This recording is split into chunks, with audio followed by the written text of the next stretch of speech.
Oke, bismillahirrahmanirrahim. Assalamualaikum warahmatullahi wabarakatuh. Alhamdulillah, alhamdulillahirrahmanirrahim. Wassalatu wassalamu ala asrofil anbiya muslim Sayyidina Muhammadin wa ala alihi wa sahbihi ajmain. Amma ba'd. Pertama-tama marilah kita memanjatkan puja-puji syukur kehadirat Allah Subhanahu wa taala yang telah memberikan kita rahmat dan hidayahnya hingga kita dapat bertatap muka pada saat ini. Salat menyertai salam mari kita curahkan kepada baginda Nabiullah Nabi Muhammad sallallahu alaihi wasallam. Allahumma sholli ala sayyidina Muhammad. Jadi perkenalkan, nama saya Muhammad Rafi Maulana dari kelas Hukum Ekonomi Syariah kelas E. NIM 2102 02110151. Saya di sini akan membahas tentang Qawaidul Khamsah. Mungkin yang saya bahas adalah apa itu Qawaidah Fiqhiyah. Jadi Qawaidah Fiqhiyah itu berasal dari bahasa Arab yang terdiri dari dua suku kata, yaitu qawaid dan fiqhiyah. Qawaid dalam bentuk jamak dari kata kaidah, yang mana secara etimologi berarti dasar atau fondasi, al-asas. Jadi qawaid itu berarti dasar-dasar sesuatu. Jadi secara etimologi, kata fikih berasal dari kata fikhan yang merupakan masdar dari fi'il madi faqiha yang berarti faham. Kata fikih dengan arti faham atau memahami didukung oleh firman Allah yang artinya, mereka berkata, "Hai Syu'ab, kami tidak banyak memahami tentang apa yang kamu katakan itu, dan sesungguhnya kami benar-benar melihat kamu seorang yang lemah di antara kami. Kalau tidaklah karena keluargamu, tentulah kami telah merajam kamu, sedangkan kamu pun bukanlah seseorang yang berbuaya." Bahas mungkin adalah apa itu qawaid fikih ya. Jadi qawaid fikih itu berasal dari bahasa Arab yang terdiri dari dua suku kata, yaitu qawaid dan fiqhiyah. Untuk qawaid sendiri itu bentuk jamak dari kata qaidah, yang secara etimologi berarti dasar atau fondasi. Jadi qawaid itu berarti dasar-dasar sesuatu. Dan fikih secara etimologi, kata fikih berasal dari kata fikhan, yang merupakan masdar dari fi'il madi faqiha yang berarti faham. Kata fikih dengan arti paham atau memahami didukung oleh firman yang artinya, mereka pertama berkata, "Hai Syu'ab, kami tidak banyak memahami tentang apa yang kamu katakan itu, dan sesungguhnya kami benar-benar melihat kamu seseorang yang lemah di antara kami. Kalau tidaklah karena keluargamu, tentu kami telah merajam kamu, sedang kamu pun bukanlah seorang yang berbawa di sisi kami." Surat Quran Hud. Jadi pada dasarnya ya, kedua kelompok ulama di atas itu sepakat adanya istilah pengecualian dalam penerapan qawaid fikih. Hanya saja mereka tuh berbeda pendapat dengan pengaruh istilah tersebut terhadap keuniversalan qawaid fikih umum, meliputi sejumlah masalah fikih dan melalui dapat diketahui sejumlah masalah yang berada dalam cakupannya. Dan selanjutnya yang saya bahas adalah pembagian qawaid fikih. Qawaid fikih menurut Abu Al-Haris Al-Ghazi membagi kaidah fikih pada dua bagian, yaitu kaidah yang mempunyai keluasan cakupan kepada permasalahan cabang furu dan permasalahan fikih, dan kaidah-kaidah yang disepakati di kalangan fuqaha dan yang diperselisihkan. Oke, yang pertama saya bahas mungkin adalah apa itu qawaid fikih ya. Jadi qawaid fikih itu berasal dari bahasa Arab yang terdiri dari dua suku kata, yaitu qawaid dan fiqhiyah. Untuk qawaid sendiri itu bentuk jamak dari kata qaidah, yang secara etimologi berarti dasar atau fondasi. Jadi qawaid itu berarti dasar-dasar sesuatu. Dan fikih secara etimologi, kata fikih berasal dari kata fikhan, yang merupakan masdar dari fi'il madi faqiha yang berarti faham. Kata fikih dengan arti paham atau memahami didukung oleh firman yang artinya, mereka pertama berkata, "Hai Syu'ab, kami tidak banyak memahami tentang apa yang kamu katakan itu, dan sesungguhnya kami benar-benar melihat kamu seseorang yang lemah di antara kami. Kalau tidaklah karena keluargamu, tentu kami telah merajam kamu, sedang kamu pun bukanlah seorang yang berbawa di sisi kami." Surat Quran Hud 11:9. Selanjutnya saya akan membahas tentang tujuan dan urgensi qawaid fikih.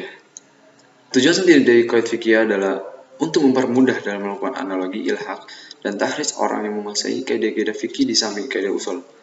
Akan memiliki keluasan ilmu, dan hasil ijtihadnya akan lebih mendekati kepada kebenaran, kebaikan, dan keindahan untuk memahami permasalahan-permasalahan baru. Dan untuk urgensi dari qiyad fikih adalah sebagai media bagi peminat fikih untuk memahami dan menguasai maqasid al-syariah. Karena dengan mendalami beberapa nas-nas, ulama dapat menemukan persoalan esensial dalam satu persoalan. Dan qawaid fikih dapat dijadikan sebagai salah satu alat dalam menyelesaikan persoalan yang terjadi yang belum ada ketentuan atau ketidakpastian hukumnya. Selanjutnya adalah buku-buku sumber kaidah fikih 4 mazhab.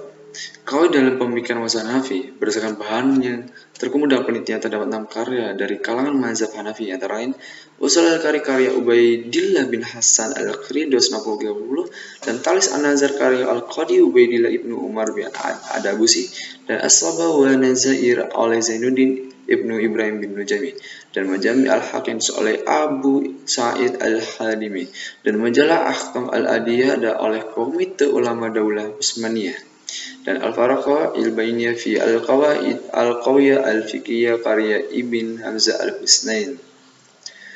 Qawaid dalam pemikiran mazhab Maliki, Anwar al-Buruq fil Anwar al-Furuq atau lebih dikenal sebagai al-Furuq, kitab al-Anwar wa al-Anwar atau kitab Anwar al-Waqa'id Sunniyah oleh Imam Syihabuddin Abu Abbas Ahmad As-Sawanji al-Qadari. Lidah al-Masik ila Qawi sama Malik karya hasil Ahmad bin Yahya ibnu Sal'af bi Talab Muqassar Sart al-Manj al-Muntaqab ala Qawaid al-Mazhab karya As-Syekh Abu Hasim ibnu Muhammad at-Tiwani. Muhammad al-Timasi bin al-Masik Qawa al-Malik Malik hasil karya Ahmad ibnu Yahya ibnu Muhammad at-Timisi al-Winsari dan al-Israf bil Khatib Muqab As-Sarq al-Manjad al-Muntalab ala Qawaid al-Mazhab karya As-Syekh Abdul Qasim ibnu Muhammad Tiwani. Qawaidul Khamsah. Jadi, kaidah-kaidah yang dibentuk para ulama pada dasarnya berpangkal dan menginduk kepada 5 kaidah pokok. Kelima kaidah pokok inilah yang melahirkan bermacam-macam kaidah yang bersifat cabang. Sebagian ulama menyebut kelima kaidah pokok tersebut dengan istilah al-Qawaid al-Khamsah, kaidah-kaidah yang 5. Kalimat kaidah tersebut sangat menyansur di kalangan mazhab al-Syafi'i khususnya dan di kalangan mazhab-mazhab lain umumnya, meskipun urutannya tidak selalu sama. Qawaid dalam pemikiran mazhab Syafi'i secara lengkap karya-karyanya itu difikir di kalangan mazhab berdasarkan urutan sejarah, antara lain Qawaid al-Ahdan, Kitab Asyabah, Makimul Muzzab, Manufaktur Asyabah, wa al-Qawa dan Asban, yaitu banyak sekali. Selanjutnya adalah Qawaid al-Khamsah. Penjelasan hukum. Menurut firman Allah SWT dalam surat Al-Bayyinah ayat 98, "Wa ma umiru illa liya'budullaha mukhlishina lahu hunafa," yang artinya padahal mereka tidak disuruh kecuali menyembah Allah dengan memurnikan ketaatan kepadanya dalam mengerjakan agama yang lurus. Dan menurut sabda Nabi Muhammad SAW, "Innamal a'malu binniyat," sesungguhnya amal tergantung niatnya. Tujuan disyariatkan niat itu menurut saya yang paling penting disyariatkan adalah untuk membedakan antara ibadah dan dengan akal kebiasaan gitu ya. Ini kita mengarahkan ke lebih yang baik. Firman Allah Subhanahu wa taala ayat 185, "Yuridullahu bikum yusrika wa la yuzihu bikumul usr." Alhamdulillah jawaban. Dua adalah al-yakinu la yuzallu bisaq. Maksud dari kum sudah berdasar pada suatu keyakinan itu, jadi tidak dapat dipengaruhi oleh saudara yang keraguan-keraguan yang muncul kemudian, sebab bisa ragu yang merupakan unsur eksternal dan muncul setelah keyakinan tidak akan bisa menghilangkan hukum yakin yang ada di dalam sebelumnya. Dengan demikian, maka yang dimaksud dengan kaidah kedua adalah tercapainya suatu kemantapan hati pada suatu objek yang telah dikerjakan, baik kemantapan itu sudah mencapai pada kadar ukur pengetahuan yang mantap atau baru sadar dengan kedugaan ya. Selanjutnya adalah landasan hukum dari dua tadi, dari Yusuf 36. Wa ma yattabi'u aktsaruhum illa dhanna inna dhanna la yughni minal haqqi sya'an. Yang artinya kebanyakan dari mereka tidak mau mengikuti kecuali persangkaan saja, sesungguhnya persangka itu tidak sedikit pun berguna. Selanjutnya adalah landasan hukum. Menurut firman Allah Subhanahu wa taala dalam surat Al-Baqarah ayat 185, "Yuridullahu bikum yusri wa la yuridu bikuli." Yang artinya Allah menghendaki kemudahan bagimu dan Allah tidak menghendaki kesukaran bagimu. Selanjutnya adalah Mana ya? Kaidah ketiga.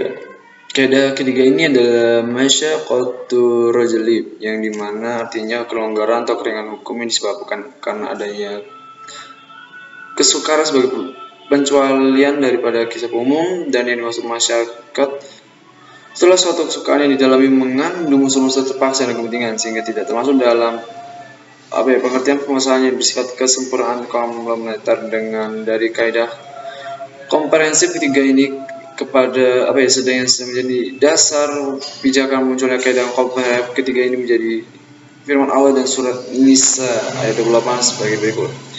Yuridullah an yahfuhu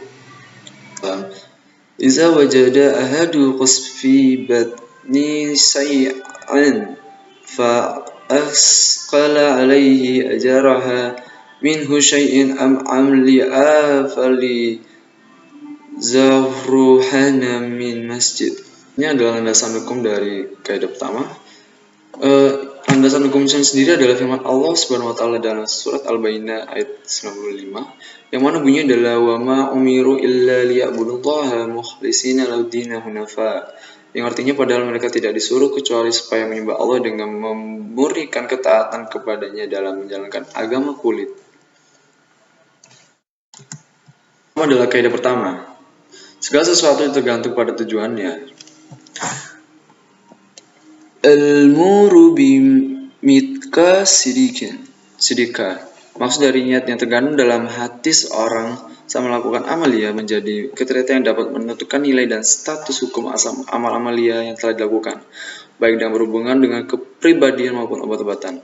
Dengan demikian setiap amalia pasti diharapkan pada dasarnya pada sial niat. Jika tidak ada amanah tersebut bersifat spekulatif. Oleh karena itu niat memiliki posisi yang sangat penting, sebab itu berlagak tingkah dan amalannya dilakukan menjadi lebih baik atau tidak baik.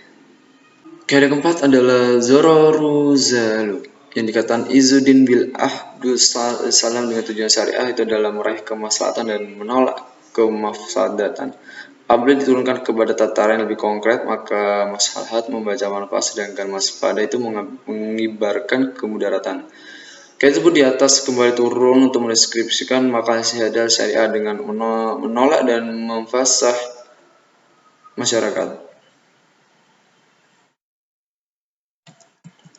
Dan landasan hukumnya adalah surat Al-A'raf ayat 55 yang mana bunyinya adalah wala tuqsida wa fil ard, dan jangan kamu sekali membuat kerusakan di bumi. Dan juga dalam sabda Nabi SAW, la darara wa la zira, tidak boleh membuat kerusakan pada diri sendiri serta membuat kerusakan pada orang lain. Selanjutnya adalah kaidah kelima. Kaidah kelima itu al-aladatu muhakamatu. Kaidah ini diambil dari realitas sosial kemasyarakatan bahwa semua cara hidup dan kehidupan itu didasari oleh nilai-nilai yang diyakini oleh norma yang sudah belajar sejak lama, sehingga mereka memiliki pola hidup dan kehidupan yang sendiri secara khusus berdasarkan yang sudah saya cermati. Landasan hukum sendiri dalam surat Al-Baqarah 26 yang dengan kagetnya berkata, hendaklah kamu berikan satu pemberian kepada mereka, orang yang mampu menurut kemampuan dan orang yang miskin menurut kemampuan, yaitu pemberian menurut yang patut. Oke, mungkin itu saja yang saya sampaikan. Mohon maaf bila ada salah kata. Wabillahi taufiq. Assalamualaikum warahmatullahi wabarakatuh.